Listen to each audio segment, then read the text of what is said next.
एक दिन Thomas alpha Edison school से अपने घर आया और स्कूल से मिले हुए एक पेपर को अपनी माँ से देते हुए बोला कि माँ, मेरे शिक्षक ने मुझे यह पत्र दिया है और कहा है कि इसे केवल अपनी माँ को ही देना।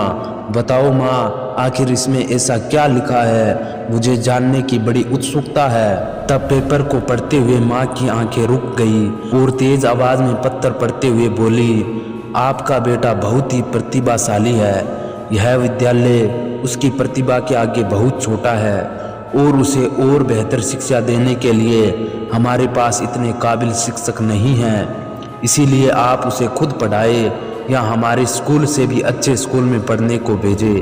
यह सब सुनने के बाद एडिसन अपने आप पर गर्व करने लगा और माँ के देखरेख में अपनी पढ़ाई करने लगा। लेकिन कुछ दिनों बाद एडिसन के माँ की मृत्यु हो गई।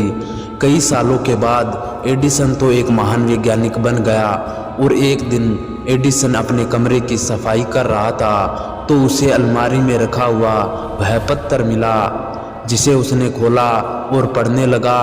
उसमें लिखा था कि आपका बेटा मानसिक रूप से बीमार है, जिससे उसकी आगे की पढ़ाई इस स्कूल में नहीं हो सकती। इसीलिए उसे अब स्कूल से निकाला जा रहा है।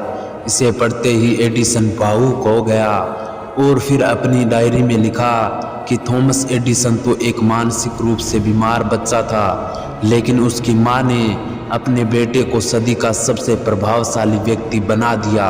हमें इस कहानी से क्या सीखने को मिलता है?